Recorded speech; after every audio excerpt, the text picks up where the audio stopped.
اعوذ باللہ من الشیطان الرجیم بسم اللہ الرحمن الرحیم یا ایھا الذین آمنوا لا تدخلوا بیوتا غیر بیوتکم حتی تستأنسوا۔ اب اس حوالے سے بہت سے جو احکام آ رہے ہیں، یہ سورہ نور اور سورہ احزاب ان دونوں میں معاشرتی احکامات ہیں۔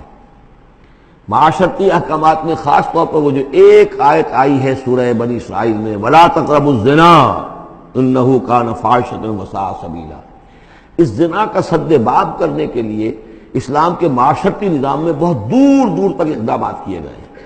قریب مت جاؤ زنا کے، یعنی زنا کو ایریڈیکیٹ کرنا معاشرے میں یہ ایک بہت بڑا آبجیکٹو ہے، اور اس کے لیے دور دور تک اقدامات، مثلا پردہ ہے، ستر ہے، لباس کے احکام دیے گئے ہیں۔ معاشرہ جو ہے ہمارا جو ہے وہ مکسڈ سوسائٹی نہ ہو، مخلوط معاشرہ نہ ہو، مردوں کی ذمہ داریاں علیحدہ ہیں، عورتوں کی علیحدہ ہیں، معاشرہ جو ہے سیگریگیٹڈ ہو، مردوں اور عورتوں کے درمیان اختلاط نہ ہو۔ یہ ساری چیزیں کس کے لیے؟ یہ اسی لیے ہے کہ یہ در حقیقت اس قدر شدید کشش ہے مرد اور عورت کے اندر، یہ اللہ نے جو دو جنسیں بنائی ہیں، اور اس میں یقیناً جو سیکس کا معاملہ اتنا پوٹنٹ موٹیو ہے کہ اس کو اگر پوری طریقے سے، جیسے گھوڑا بہت منہ زور ہو تو اسے بہت باندھ کر رکھنا پڑے گا، اور بڑا اس کو کنٹرول کرنے کے لیے محنت کی ضرورت ہے، اسی طریقے سے اس سیکس کو ڈسپلن کرنا اور صحیح انداز میں اس کو جو ہے ہارنس کرنا، اور اس کے لیے یہ ہے کہ غلط راستوں سے اس کو بچانا، اس کے لیے بڑے دور دور تک احکام دیے گئے ہیں۔ یہ پورا معاشرتی نظام اسلام کا اسی بنیاد پہ اب قائم ہے۔ اب اسی میں سے مثلاً یہ گھر کی پرائیویسی بھی ہے۔ ایک گھر ہے، گھر میں ایک شوہر ہے، اس کی بیوی ہے، اب آپ فوراً چلے گئے سیدھے گھر کے اندر؟ نہیں، اے اہل ایمان مت داخل ہوا کرو گھروں میں اپنے گھروں کے سوا، حتیٰ تستانسوا، یہاں تک کہ بول چال کر لو، اجازت لے لو، وتسلموا علی اہلہا، اور اذن لینے کی اس وقت جو ہوتی تھی شکل وہ یہی کہ جا کر دروازے پر کہو السلام علیکم۔ معلوم ہوا کہ کوئی صاحب ہے کہ جو آئے ہیں، ملنا چاہتے ہیں اور اندر آنا چاہتے ہیں۔ اب اس کے بعد یہ کہ وہ اپنی آئیڈینٹی دیں اور پھر ان کو آنے کی اجازت دی جائے، یہ نہیں کہ بے گھر چلے جا رہے ہیں۔ ذالکم خیر لکم لعلکم تذکرون، یہی تمہارے لیے بہتر ہے تاکہ تم نصیحت حاصل کرو۔ فإن لم تجدوا فیہا احدا فلا تدخلوها، اگر اس گھر میں کوئی نہ ہو تو پھر اس میں داخل مت ہو، حتیٰ یؤذن لکم، یہاں تک کہ تمہیں اجازت دی جائے۔ جو گھر کا مالک ہے وہ اگر اجازت دے کہ ہاں میرا گھر اس وقت خالی ہے، تم اس میں جا سکتے ہو، ورنہ یہ کہ خالی گھر کے اندر جہاں کوئی نہیں ہے داخلے کی اجازت نہیں ہے۔ وَإِن قِيلَ لَكُمْ، اور اگر کہا جائے تم سے ارجعوا، چلے جاؤ، لوٹ جاؤ، اس وقت میں ملنے کے لیے تیار نہیں ہوں یا میں اپنی کسی مشغولیت میں ہوں، فارجعوا، تو لوٹ جاؤ۔ اب دیکھیے یہ آداب ہیں۔ ہمارے ہاں یہ ہے کہ آپ پہنچ گئے، نہ ٹائم لیا ہوا ہے، نہ پہلے سے طے ہے، آپ سمجھتے ہیں کہ مجھے ریسیو کرنا اس کا فرض ہے، کیوں نہیں ملا؟ اس نے انکار کر دیا تو اس کا مطلب یہ کہ بڑا متکبر ہے اور بہت یہ جو ہے شخص جو ہے، یہ نہیں۔ اگر تو آپ وقت طے کر کے گئے ہیں تو اس کا فرض ہے کہ وہ آپ کو ریسیو کرے اور آپ کو وقت دے، لیکن اگر آپ اچانک چلے گئے ہیں تو آپ کو اس کی پرائیویسی پر آپ جو ہے حملہ آور نہیں ہو سکتے۔ وہ اپنے کس کام میں ہے، کس مشغولیت میں ہے، اس کی کیا اہمیت ہے، آپ تو اس کو نہیں جانتے۔ اگر وہ گھر والا کہہ دیتا ارجعوا، وَإِن قِيلَ لَكُمْ ارْجِعُوا فَارْجِعُوا، تو لوٹ جاؤ، ہوا اذکیٰ لکم، یہی تمہارے لیے زیادہ پاک ہے، پاک بازی کا معاملہ، واللہ بما تعملون علیم، اور جو کچھ تم کر رہے ہو اللہ اس سے واقف ہے۔ لیس علیکم جناح ان تدخلوا بیوتا غیر مسکونۃ، اس میں کوئی حرج نہیں ہے کہ تم داخل ہو جایا کرو ایسے گھروں میں کہ جن میں سکونت نہیں ہے، جس میں کوئی لوگ رہتے نہیں ہیں، ریزیڈینشل نہیں ہے۔ اب گوڈاؤنز ہیں، اب ایسا تو نہیں کہ گوڈاؤنز میں آپ نہیں جا سکتے، سامان پڑا ہوا گودام ہے، آپ جا سکتے۔ فیہا متاع لکم، اس میں تمہارا سامان ہے، تو یہ وہی گودام والی بات ہو گئی۔ واللہ یعلم ما تبدون وما تکتمون، اور اللہ جانتا ہے جو تم ظاہر کرتے ہو، جو کچھ تم چھپاتے ہو۔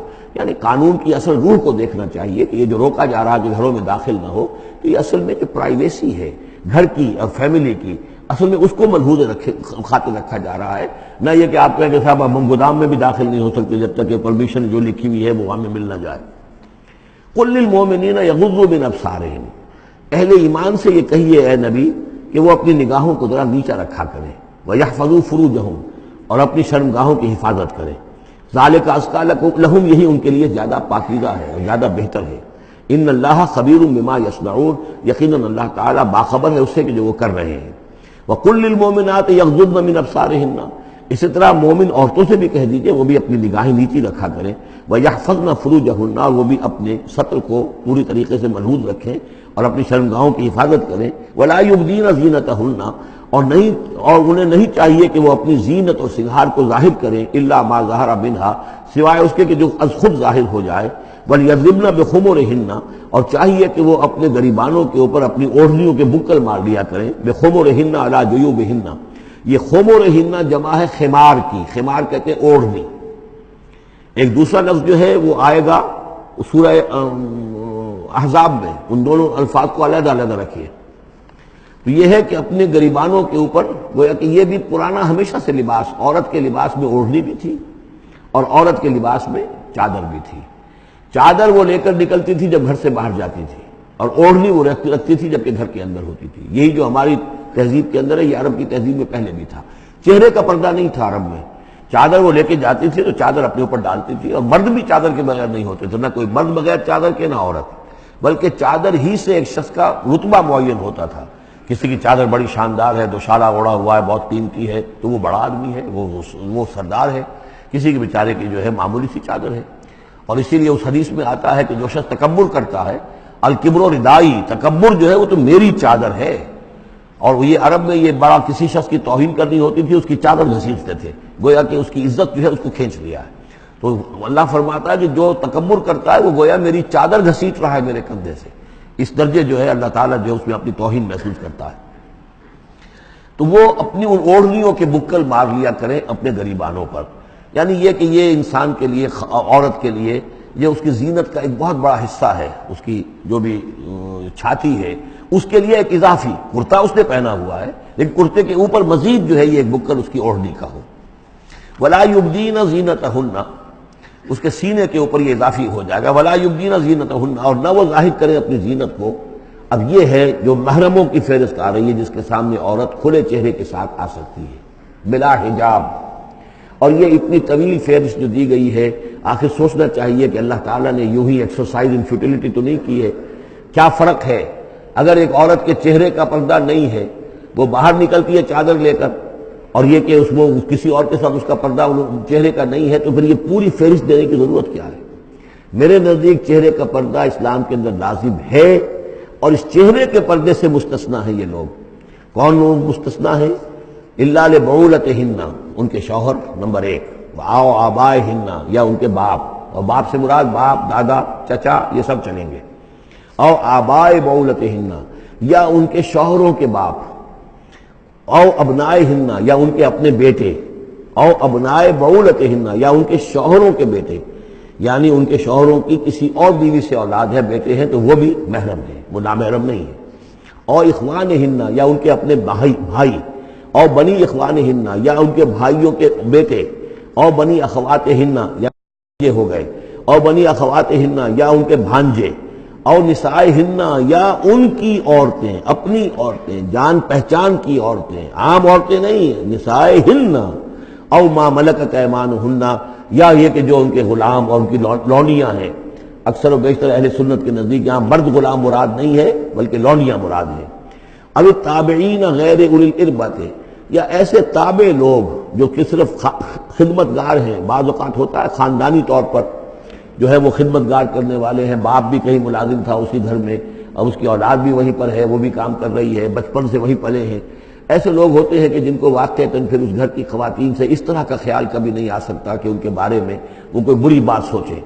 ابھی تابعین غیر اولی الاربۃ، یا وہ تابع کہ جو کہ کوئی غرض نہیں رکھتے اس قسم کے معاملات سے، من الرجال، مردوں میں سے۔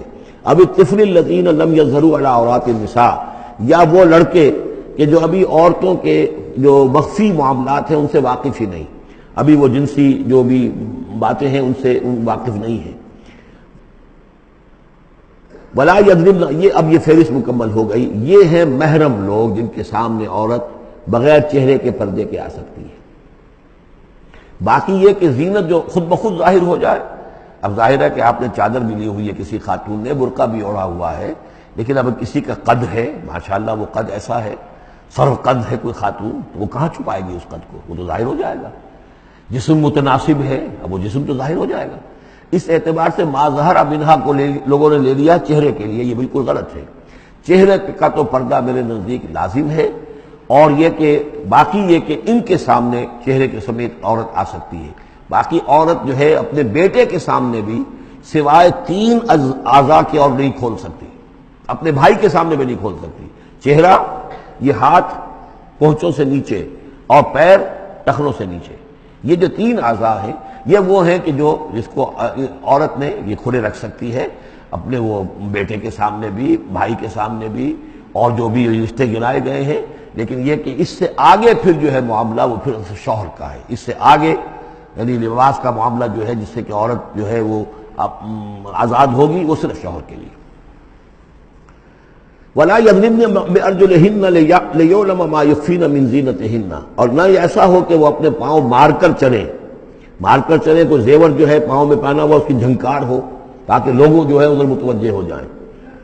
لِيُعْلَمَ مَا يُخْفِينَ مِنْ زِينَتِهِنَّ، تاکہ لوگوں کے علم میں آ جائے کہ کیا انہوں نے چیز چھپائی ہوئی ہے اپنی زینت میں سے، کیا زیورات پہنے ہوئے ہیں. وَتُوبُوا إِلَى اللَّهِ جَمِيعًا أَيُّهَا الْمُؤْمِنُونَ، اور اے اہل ایمان سب کے سب مل کر اللہ کی جناب میں توبہ کرو، لعلکم تفلحون، تاکہ تم فلاح پاؤ. صدق اللہ العظیم.